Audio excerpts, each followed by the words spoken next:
말씀은 다른 믿음을 가진 사람들이란 말씀으로 하나님 말씀 함께 나누도록 하겠습니다. 네, 우리가 거의 이제 대단원의 막이 끝나가고 있어요. 이제 한 장만 더 읽으면 고린도전서가 끝나는데요. 지난주 우리가 함께 말씀을 잠시 요약해 보면 12장부터 14장까지가 하나의 말씀이었어요. 그거는 은사에 대한, 특별히 성령의 은사에 대한 말씀인데요. 이 성령의 은사는 어떤 개인적인 성장을 위해 주어진 게 아니라 뭘 위해 주어졌었다고요? 예, 교회를 위해서, 공동체를 위해 주어졌던 거고요. 내가 아닌 다른 사람을 돌보라고 그 은사들이 하나님께서 주셨다는 것이죠. 그러나 고린도 교회 사람들은 이 은사들을 어떻게 사용했냐면 자신을 뽐내는데 이 은사들을 사용했어요. 그러다 보니 영적으로 가장 뭔가 있어 보이고 확실히 드러나 보이는 은사인 방언을 더 많이 사모했다는 것이죠. 그들이 가장 사실은 이런 은사들을 계속 구하는 것에 있어서 바울은 그들의 어떤 근본적인 동기부터 점검할 것을 그들에게 이야기하고 있어요.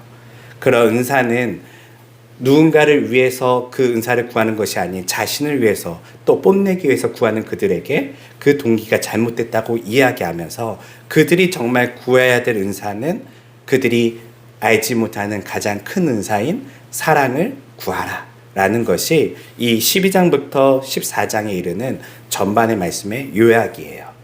그리고 나서 이제 주제가 전환돼서 15장 말씀이 이렇게 시작되고 있어요. 15장의 말씀을 보면 먼저 그리스도의 부활과 그리고 죽은 자의 부활, 그리고 그 부활한 몸은 어떻게 되는가를 바울이 이야기하고 있는데요. 상당히 좀 길게 이야기를 해요. 그리고 이 길게 이야기하는 이유는 아마도 그들 가운데 지금 이 부활에 관련된 문제에 고린도 교회가 지금 놓여 있다라고 생각했기 때문에 더 길게 서술했다고 볼 수 있는 것이죠. 그리고 우리가 아까 말한 것처럼 이제 어떻게 보면 이 은사로 사랑을 이야기하고 그렇게 멋있게 딱 끝나면 좋은데 갑자기 부활에 대한 이야기를 한다는 것은 이 글을 끝내기 전에, 이 편지를 마무리 짓기 전에 하나는 조금 더 짚고 넘어가야 됐던 어떤 중요한 문제였다는 거예요. 근데 왜 부활을 그가 얘기했을까요? 그것은 아주 단순하겠죠. 이 고린도 교회 공동체 가운데 뭘 안 믿는 사람이 있다고요? 부활을 믿지 않는 사람들이 있었기 때문에 그래요. 그러면 오늘 우리가 같이 풀어갈 문제는 먼저 왜 그들이 부활을 믿지 않았는가라는 질문을 여기서 해볼 수 있을 것 같아요. 우리가 조금 추론해 보면 고린도 교회의 어떤 기본적인 토양이라는 게 있어요. 고린도 교회는 우리가 아는 것처럼 그리스 지역에 있는 하나의 섬이었어요. 그 항구 도시였어요. 그 항구 도시는 그리스에서 수많은 사람들이 오고 가면서 철학을 논하게 되고 그리고 경제적으로도 부유한 도시라고 우리가 같이 배웠었죠. 그런데 그리스 철학이 어쩌면 가장 잘 자리 잡은 도시라고 친다면 그리스 철학의 한 부분이 지금 사실 교회 안에서 문제를 일으키고 있다는 거예요. 그 중에 하나가 무엇이냐면 바로 영적인 것과 육적인 것, 보이는 것과 보이지 않는 것을 구분하는 그런 이원론에 대한 이야기가 바로 이 그리스 철학의 기본 토양이라는 거예요. 그리스 사람들은 플라톤이 이야기하듯이 이 세상을 그림자와 같다라고 봤었어요. 그리고 진짜 리얼 세상은 어디 있다고 생각했냐면 보이지 않는 저 이데아에 있다라고 이 생각을 사람들이 다 가지고 있었어요. 그 사람들에게 이제 복음이 전해졌더니 이제 그들이 어떤 반응을 일으키냐면 역시 보이는 것보다는 뭐에 집중하고 있다고요? 보이지 않는 저 이데아, 보이지 않는 이제 기독교인이 됐으니까 이데아가 바뀌겠죠. 저 하나님 나라 영적인 세계에 관심을 갖기 시작하는 거예요. 그래서 앞서 은사에 대해서 나온 것처럼 그냥 섬기고 사랑하고 희생하고 뭔가 이 땅에서 이루어지는 그런 은사에는 별로 관심이 없고 어떤 보이지 않는 것을 보고 보이지 않는 언어를 하고 듣지 못한 언어를 하고 이런 영적인 것에 그들이 심취해 있었다는 거예요. 문제는 그러다 보니까 이제 어디까지 가냐면요. 예수 그리스도의 부활에 대해서도 그들은요, 조금 다른 생각을 갖기 시작해요. 자, 육체는 그리스도인들에게는 어떤 거냐면 그냥 영혼의 감옥이에요. 육체는 의미가 없어요. 오히려 육체는 하등한 것이고 영혼은 소중한 것이죠. 더 중요한 것이죠. 그런 어떤 생각을 가진 그들이 예수님의 부활도요, 어떻게 생각하냐면요, 예수님이 부활했다는 것을 그들이 들었잖아요. 그걸 어떻게 이해하냐면 예수님이 부활을 했는데 그거는 실제 육체를 입은 게 아니라고 생각을 해요. 예. 왜냐하면 예수님이 육체를 입으면 예수님이 어떤 존재가 돼요? 하등한 존재가 되는 거예요. 더 완벽한 것은 영혼이에요. 보이지 않는 그 상태예요. 그 영혼의 상태가 육체를 입었다는 것은 업그레이드가 아니라 더 밑으로 내려온 거예요. 그러면은 신이 그렇게 이 땅에 어떤 하등한 존재가 되는 것은 그들에게는 이해가 되지 않았어요. 그래서 나름 예수님의 신성을 보호하고자 예수님은 실제 육체를 입은 게 아니라 그냥 육체를 입은 것처럼 보여졌다라는 생각까지 하게 돼요. 즉 예수의 모든 육체를 입고 했던 모든 것들은 환상에 불과하였다라는 생각을 하게 돼요. 그리고 그들이 추구하는 건 무엇이냐면 예수의 가르침, 그리고 저 예수가 말한 하나님의 나라인 영적인 세상에 대해서 그들이 추구하는 일들을 하기 시작한다는 것이죠. 또 어떤 사람들은 이런 생각을 해요. 예수님이 사실 육체를 가졌던 안 가졌던, 부활을 했던 안 했던 크게 중요하지 않다라고 생각하는 그리스도인들도 있었어요. 왜냐하면 그들은 실제로는 예수의 부활이 가지는 의미가 없기 때문에 그래요. 앞서 얘기한 것처럼 부활은 뭘 입는 거예요? 육체를 다시 입는 거예요. 근데 그리스도인들의 머릿속에는 육체를 다시 입는 게 좋은 거예요? 나쁜 거예요? 나쁜 거예요. 그러니까 그런 거 말고 우리 저기 보이지 않는 저 하늘에 있는 이데아 세상 같은 저 하나님 나라에서 우리가 저 초월해서 살아가는 그 영혼의 나라, 그 나라에만 집중하자. 죽어서 가는 그 나라에 우리가 집중하면서 살아가자라는 생각을 하게 되었다는 거예요. 그러면서 점점 이 그리스 철학이 어떻게 보면 만연했던 이 고린도 교회는 그리스도에 대한 부활을 등한시 여기거나 아니면 부활을 환상으로 여기거나 아니면 아예 관심 없게 생각하는 사람들이 많이 있었다는 것이죠. 바울은 그 문제를 꼭 짚고 싶었어요. 그들이 그리스도인이라고 하는데 어떻게 부활을 믿지 않는가라는 거에 대해서 꼭 짚으면서 무슨 이야기를 하냐면 부활은 단순히 어떤 신화적인 이야기가 아니라 부활은 뭐라고 얘기하냐면 사실이다라고 얘기를 해요. 자, 그리스 사람들은 기본적인 신화들이 다 있어요. 네, 신화에 보면 실제로 뭐 부활하는 사람들 같은 존재들도 있고요. 뭐 신화에 보면 막 제우스라든지 제우스의 아들인 헤라클라스라든지 이런 사람들이 나타나서 있었던 어떤 이야기들을 그들은 잘 알고 있어요. 예수의 그것을 알고도 그들은 그 신화의 이야기를 보고도 신당을 만들고 그 신을 섬길 만큼 어떻게 보면 신앙이 좋은 사람들이죠. 종교성이 좋은 사람들이죠. 그 사람들에게 예수를 믿는 방식도 이런 방식으로 취했다는 거예요. 부활이 사실이 아니라 신화이다 할지라도 거기서 가지는 의미, 거기서 가지는 종교적인 어떤 느낌, 그것을 그냥 숭배하면서 기독교를 만들려고 했다는 거예요. 바울은 그게 아니라 우리가 믿는 기독교는 이런 신화와는 다르다라고 얘기를 해요. 우리가 믿는 기독교는 어디에 바탕을 두고 있냐면 사실에 바탕을 둔다라고 얘기를 해요. 예수가 부활했던 안 했던 상관이 없는 게 아니라 예수는 정말 역사적으로 부활을 했어 라는 것을 강조하면서 오늘 15장을 이야기하는 거예요. 그러면서 여기서 두 가지를 강조하는데요. 하나는 예수의 부활은, 예수의 죽음은 항상 앞서 뭐를 전제로 하냐면 말씀대로라는 것을 전제로 해요. 성경에 기록된 대로 말씀대로 예수님은 이 땅에 오시고 이 땅에서 죽으시고 이 땅에서 말씀대로 부활하셨다라고 하는 거예요. 왜 이 말씀대로를 항상 짝지어서 이야기할까요?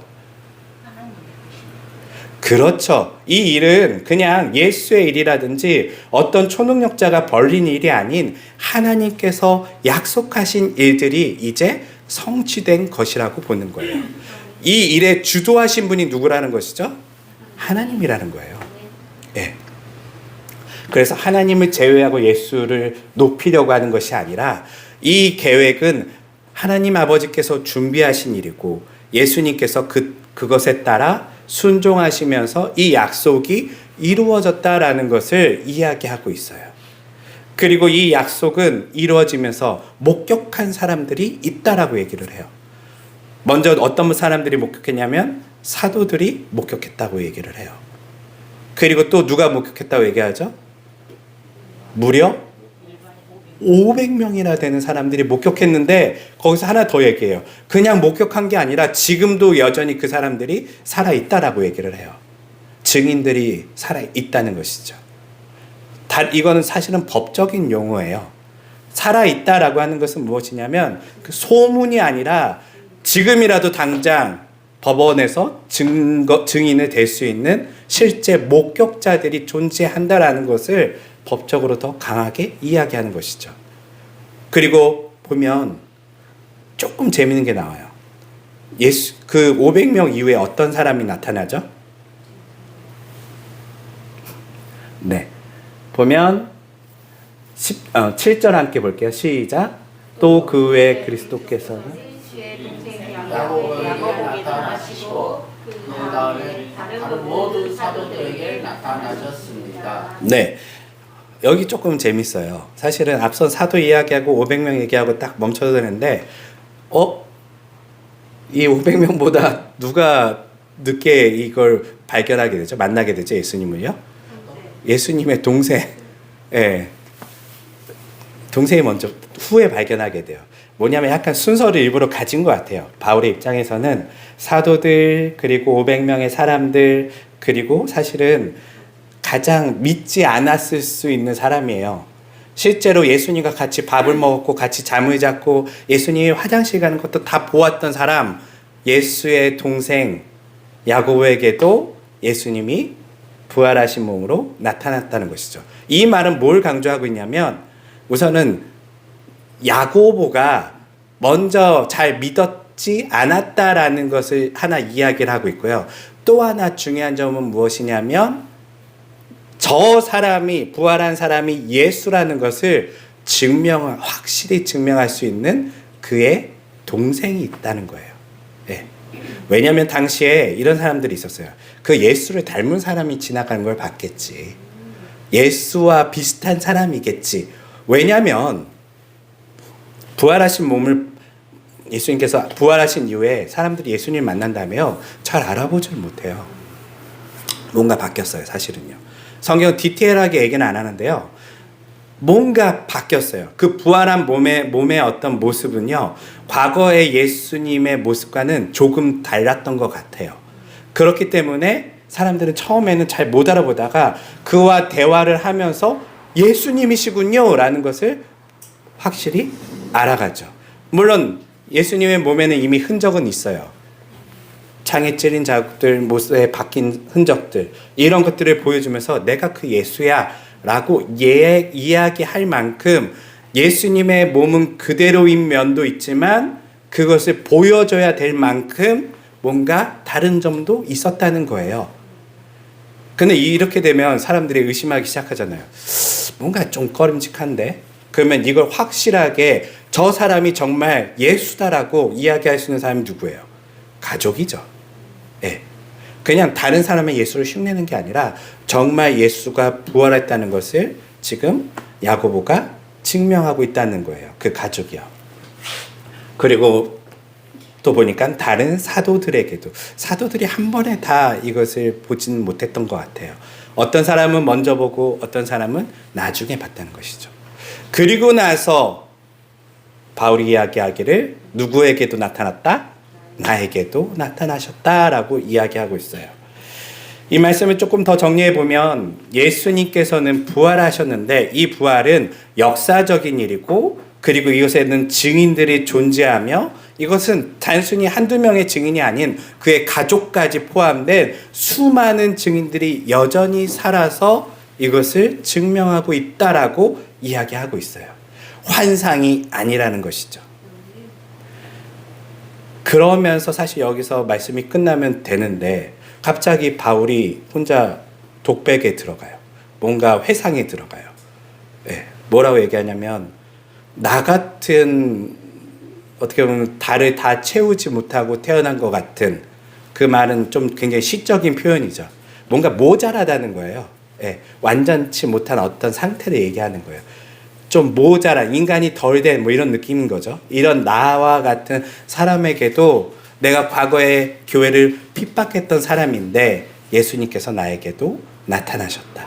그리고 내가 열심히 복음을 전했던 이유는 그 은혜가 너무나 컸기 때문에 내가 복음을 열심히 전할 수밖에 없었다라는 것을 이야기하고 있어요.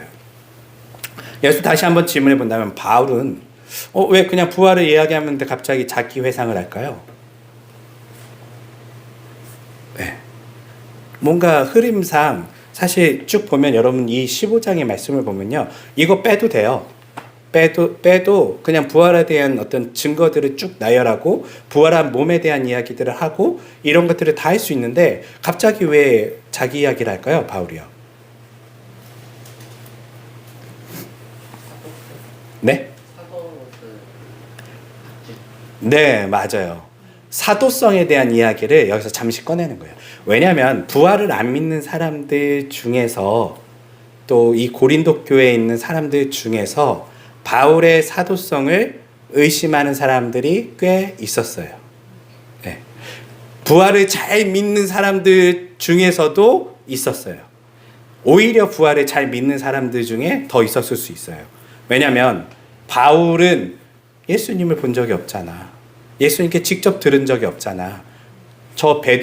예루살렘에서 왔던 그 500명의 사람들 있잖아요. 그 사람들 중에 이 고린도 교회에 있었을 수도 있죠.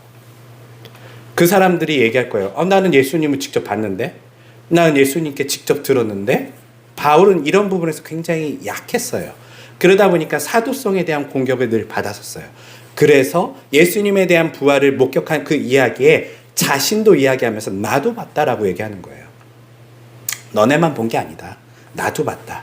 그러면서 이거 자랑하기보다는 보통 나도 봤어. 그래서 나도 자격이 있어. 이렇게 얘기하는 게 아니라 나도 참 보면 안 되는 존재인 내가 봤다. 그리고 그 은혜가 너무 컸기에 나는 이렇게 헌신적으로 일을 하고 있다라고 이야기하는 것이죠. 또 하나는 무엇이 여기에 숨어 있냐면요. 바울이 뒷부분의 말씀에 보면 이제 보면 이 복음이 어떻게 전해져 있는지를 조금 설명해요. 자, 바울이 예수님을 봤어요. 만났어요. 다메섹 도상에서요. 그리고 예수님께 어떤 지금 임무를 받게 되냐면 너는 이방인들의 사도로서 그 임무를 받게 돼요. 그리고 그가 전도 여행을 하면서 세웠던 교회가 바로 어디입니까? 고린도 교회예요. 지금 바울은 이런 얘기를 하는 거예요. 얘들아, 너네가 지금 여기서 예배를 드리고 있지. 여기서 같이 교회로 우리가 모이고 있지. 우리가 왜 모였을까? 내가 봐서 모인 거야. 내가 부활을 목격했기 때문에 우리가 교회가 될 수 있었던 거야. 다른 말로 하면 우리의 근본조차 지금 여기서 이런 이야기를 하는 것조차도 내가 예수님을 만나고 너희들에게 복음을 전했기 때문에 그 부활의 복음을 전했기 때문에 교회가 존재하는 것이지 이 부활을 빼고 교회를 이야기한다? 이 부활을 빼고 우리를 설명할 수 있다? 없다는 거예요. 지금 너희들은 근본 자체는 흔들고 있다라고 이야기하는 것이죠. 이 말씀은 이제 오늘 11절까지를 정리해 보면요. 바울은 부활에 있어서 무엇을 이야기하냐면 철학적인 해석이 아닌 사실이라고 얘기하고 있어요. 이 땅에 많은 교회가 있고 많은 그리스도인들이 있습니다. 예수를 믿는다고 하는 사람들도 있고요. 근데 다 같이 동일한 예수를 믿지는 않아요. 네. 무슨 말이냐면요. 당시에 이 고린도 교회가 행했던 것처럼요. 예수님을 철학적으로 때로는 신화적으로 믿으려고 했던 사람들이 많아요. 그리고 그렇게 해도 교회 공동체가 유지됐을까요? 안 됐을까요? 돼요. 왜냐하면 앞서 얘기한 것처럼 그리스 신화만을 가지고도 그들은요 신전을 세웠고요. 그들은 나름의 아주 정교한 종교를 만들어 갔거든요. 예수님의 부활을 빼고도 그들은 종교를 만들 수 있어요. 그런데 바울은 뭘 얘기하냐면요. 아니, 예수님의 부활은 역사적인 사실이야. 그것은 실제 일어난 사실임을 굉장히 강조하고 있어요. 현대인들의 교회는 어떤가요? 교회에 많은 어떤 좌와 우가 있어요. 예를 들면 보수적인 신앙이 있고 또 진보적인 신앙이 있죠. 뭐 다른 말로 하면 근본주의적인 신앙이 있고 자유주의적인 신앙이 있어요. 근본주의적인 신앙은 성경의 모든 이야기를 너무 문자적으로 이해하려고 하는 것이 문제예요. 그러다 보니까 어떤 반발하는 어떤 현상이 일어나냐면 문자적으로 이해하다 보니까 뭐가 많이 생기냐면 문자주의에 빠져서 지금도 율법을 지켜야 되고 뭘 먹으면 안 되고 주일에 뭐 하면 안 되고 뭐 이런 사람들이 막 일어나는 거예요. 근데 조금 더 지식을 많이 가진 사람들이 봤을 때 저거는 무식한 지식인 것이죠. 그래서 여기에 반발하는 현상으로 뭐가 나타나냐면 자유주의도 있어요. 자유주의는 어떻게 성경을 생각할까요? 성경은 다 해석된 것이라고 봐요. 신화적인 것이라고 봐요. 네. 성경에 신화적인 요소가 있어요, 없어요? 있어요. 그럼 창세기를 한번 보세요. 창세기가 태초에 일어난 사건을 누가 눈으로 목격하면서 기자로 썼나요? 아니에요. 창세기는 어떻게 쓰였어요? 오래전 할아버지의 할아버지의 할아버지로부터 아직 문서로 존재하지 않았던 그 시절에 구전되면서 옛날에 이런 일이 있었고 옛날에 이런 일이 있었고 이런 인물들이 있었고 이런 것들이 구전됐었어요. 구전됐었던 것을 당시에 사람들은 어느 정도 꼭 모세만 유대인들만 아는 게 아니라요. 고대 근동에 있는 사람들은요. 다 알고 있어요.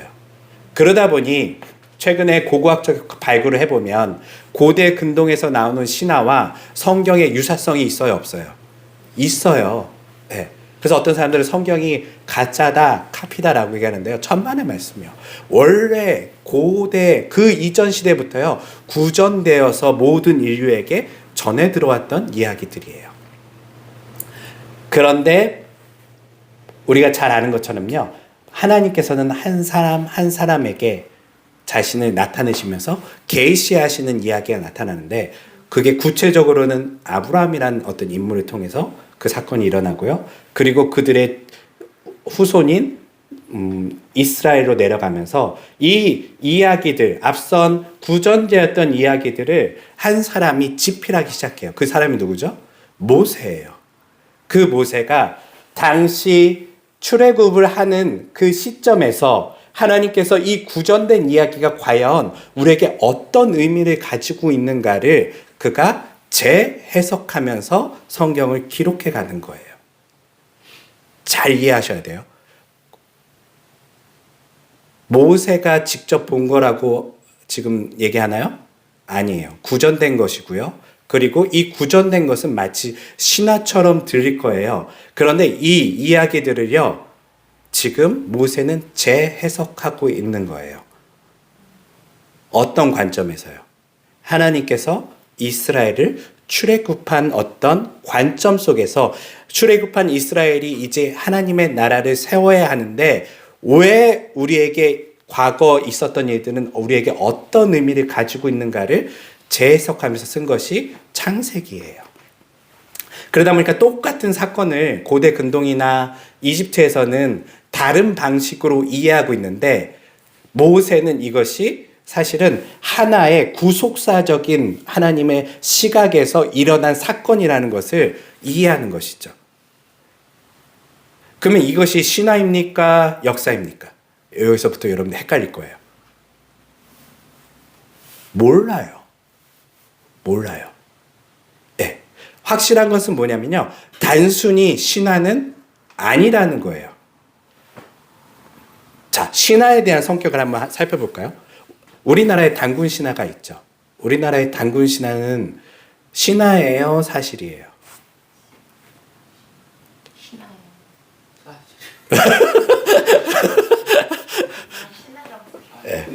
그 짬뽕 됐다. 역사와 신화가 짬뽕 됐다. 그렇죠. 이게 우리 중국식으로 짬뽕이 됐어요. 섞여 버렸어요. 무슨 말이냐면요. 역사적인 사실이 있죠. 네, 역사적인 사실이 있어요. 어떤 단군이라는 당시에 어떤 왕적인 존재가 있었을 거예요. 단군은 하나의 인물이라기보다는 파라오처럼 한 왕을 일컫는 하나의 이름일 거예요. 그런 한 왕조가 쓰는 데 있어서의 어떤 이야기들을 이야기하는데 그 서술하는 방식이 당시의 서술 방식을 채택했다는 거예요. 이게 좀 어려운 말인데요. 역사를 지금 서술하는 거예요. 이 사람들 입장에서는요. 이 사람들 입장에서 거짓말하는 게 아니에요. 그런데 서술 방식이 현대인들의 서술 방식과는 좀 달라요. 우리는 언제 어디서 육하 원칙에 따라서 이것을 서술하지만요. 그들의 서술 방식은 역사를요. 의미적으로 해석해요. 예. 그러면 이게 신화입니까? 역사입니까? 역사예죠. 예. 역사인데 장르가 뭐예요? 장르가 신화죠. 그렇죠. 신화적 장르로 역사를 기록해낸 거예요. 이거 오해하면 안 돼요. 갑자기 좀 제가 이게 성경에 대한 이야기로 바뀌었는데 당시에 그리스 사람들이 예수님의 그 이야기도 사실은 그렇게 받아들였다는 거예요.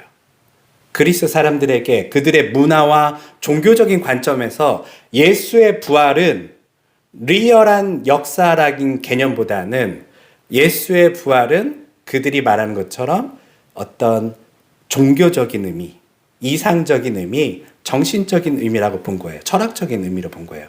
그래서 예수의 부활이 가진 의미는 실제 예수는 죽었지만 예수의 정신이 남아서 여전히 우리가 그 예수의 마음을 가지고 살아가는 우리가 존재한다면 예수는 살아있다? 라고 생각하는 사람들이 고대에도 있었다는 것이죠. 그러면 이걸 부활을 믿는 거예요? 안 믿는 거예요? 이게 그들은 믿는다라고 얘기해요. 그들의 문화에서는 믿는 거예요. 그렇게 살아있으면 사는 거잖아요. 뭔 말이냐면요. 우리도 그러잖아요. 누가 죽었어요. 하지만 그의 남겨진 영화와 그의 예술은 여전히 살아있다. 이렇게 얘기하잖아요. 예. 그게 우리 시대의 해석이거든요.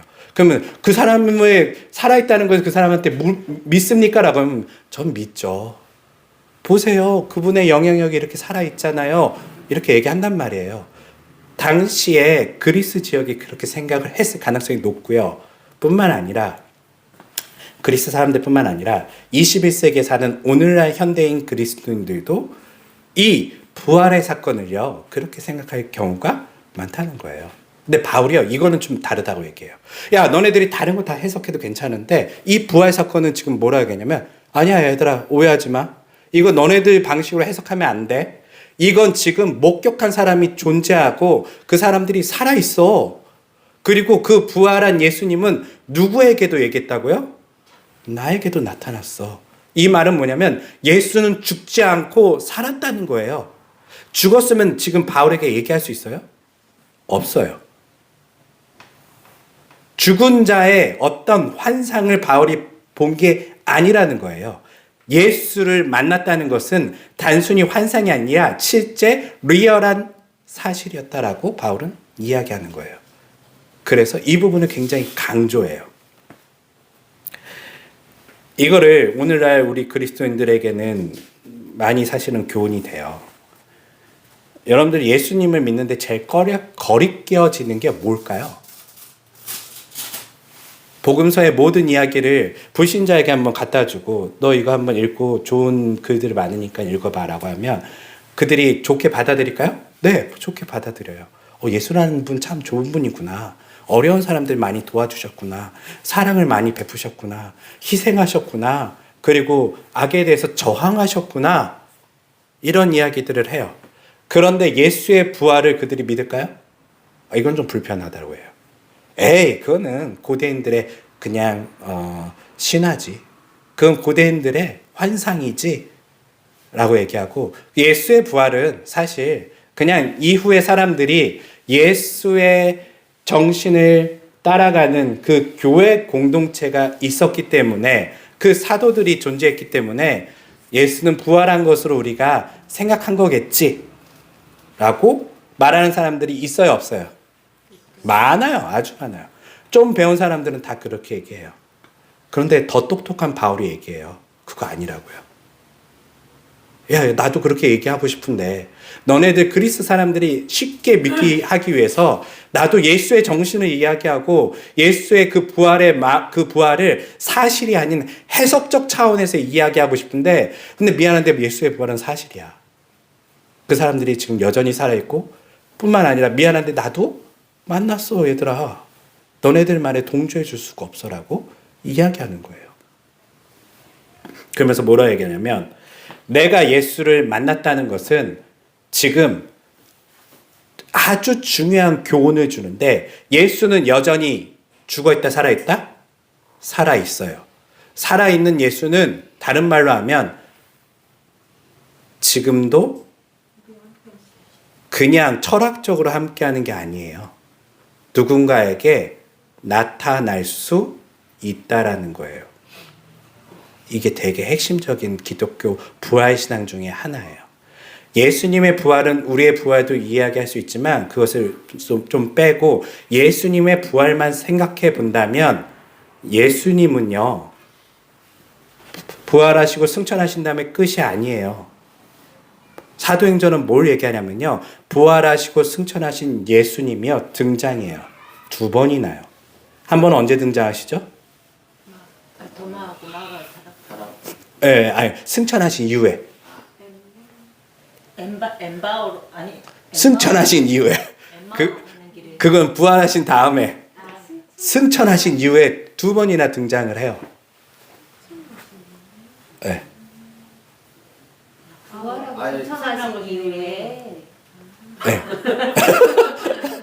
예. 그 저기 그 바닷가 그것도 아직 부활하고 승천 사이에. 승천하신 이후에 2번이나 예수님이 등장을 해요. 전하라 너희들은 아까 전하라 한 거 승천하신 이유라는 말. 그렇죠.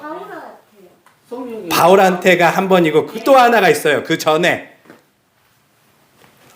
좀 자세히 한번 그 사도행전을 봐보세요. 베드로한테는 바울 전에 예수가 실제 부활한 예수가 어디 있는지가 딱 나와요. 누구의 죽음에? 스데반의 죽음에서요. 네. 스데반의 죽음에서, 스데반이 죽으면 누굴 볼 거라고 생각했냐면 천사나 하나님을 볼 줄 알았는데, 누가 스데반을 반기고 있죠? 예수님이 반겨주고 있어요. 근데 이 예수는 단순히 죽은 영혼이나 이런 개념이 아니라요, 실제로 지금 이 역사 속에서 살아서 누군가를 초청하기도 하고 반겨주기도 하고요, 때로는 지나가는 바울에게 나타나셔서 말을 하시기도 하세요. 역사 속에 개입하시죠. 네, 살아계세요. 바울이 지금 그 얘기를 하는 거예요. 예수의 부활 사건은 과거의 일이 아니라, 과거의 사람들, 예수를 목격한 사람들을 쭉 얘기하고, 나도 예수를 만났고, 이 말은 뭐냐면 너희도 예수를 만날 수 있어요. 그리고 실제로 예수를 만난 사람이 이 500여 명 사람만 있는 게 아니라 여전히 지금도 살아서 예수의 부활을 증거하는 사람들이 이 땅에 존재한다는 것이죠. 여러분, 예수님 만나셨나요? 되게 어려운 질문이잖아요. 네, 그냥 철학적 예수님 말고요, 종교적 예수님 말고요, 그냥 어떤 종교적 신앙 말고요, 진짜 살아있는 존재 예수를 만나셨나요? 왜? 정직하신 거예요. 그러면 다르게 질문해 볼게요. 살아있는 예수를 우리가 만날 수 없을까요? 있어요. 성령. 성령님이 함께 하시는 것을 넘어서요. 성령님이 이 땅에 오순절 사건에 오셨지만 예수님께서 아예 완전히 뒷방에 물러가 계시지 않아요. 때로는 역사 속에 개입해요, 지금요. 그게 바울이 증언하는 거예요. 예수는 우리 마음속에 있는 게 아니라 실제로 내게 바울의 다메섹 도삭 사건은 바울이 고민하다가 회심한 사건이 아니라고 얘기하잖아요. 나 그 사람들 죽이러 가고 있었는데 바울이 뭐냐면 하늘을 갑자기 빛이 비추면서 내가 앞을 볼 수가 없었었고 그리고 음성이 들려왔는데 그가 예수였다는 거예요. 이게 지금 철학적인 사건이나 해석적인 사건이 아니라 실제 일어난 사건이었다는 것을 이야기하면서 자신의 사도성을 지금 증명하잖아요. 예. 왜냐하면 이 사람들도 다 나도 마음속에 예수님 있지. 나도 만났어. 이게 아니라 바울이 얘기하는 건 네가 만난 방식이 아니야. 실제 나는 살아있는 예수를 만났고 그의 음성을 들었어. 뿐만 아니라 바울이 더 얘기는 안 했지만요. 바울이 더 예수님과 더 많은 시간들을 가졌을 가능성이 있어요, 없어요? 있어요. 예.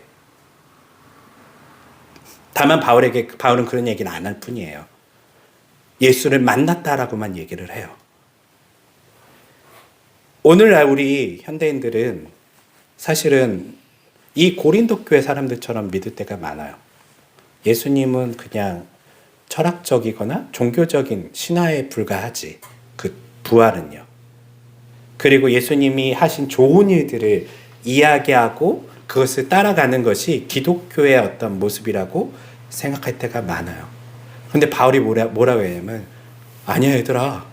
기독교의 시작이 그렇게 시작된 거 아니야. 기독교는 부활을 직접 목격한 사람들이 예수님의 부활을 증언하면서 생긴 게 교회이고 그 교회가 바로 고린도 교회이고 그리고 그 교회들이 계속 이어지면서 오늘날 우리들도 여기 있다는 거예요. 예수의 부활을 내가 부인하면 실제 일어난 예수의 부활을 부인하는 순간 뭘 부인해야 돼요? 지금까지 2000년 동안 이어진 이 복음의 모든 역사는 뻥이다 라는 것을 말할 수밖에 없는 거예요. 내가 교회에 있을 이유가 있어요, 없어요? 없어요. 근데 사람들은 잘 몰라요. 그리고 모르다 보니까 예수의 부활을 리얼하게 믿지 않고 뭘 만들 수 있어요? 신화를 가지고도 뭘 만든다고요? 종교를 만들 수 있어요. 여전히 종교성을 가지고 때로는 도덕적인 기독교를 만들어갈 수 있어요. 기독교 핵심은 도덕인가요? 종교인가요? 기독교의 핵심은 바울이 얘기하고 있잖아요. 너희가 구원을 받을 수 있는 방법이 하나 있는데 그게 뭐냐면 예수의 죽음과 부활을 믿는 거예요. 네. 그게 복음의 핵심이라고 얘기해요. 예수님을 따라 사는 거, 우리가 성화로운 삶을 사는 거 제가 많이 강조는 하지만 이게 복음의 핵심은 아니에요. 복음이 존재하기 위해서는요, 예수의 죽음과 부활은 역사적인 사실이어야지 우리가 하는 모든 좋은 일들, 예수님을 따라 살아가는 그 제자의 삶도요, 의미가 있는 거예요. 예수의 죽음이 거짓이면 우리가 그렇게 산들 무슨 의미가 있어요? 무슨 말이냐면요, 여러분들의 부활은 존재하지 않는다는 얘기거든요.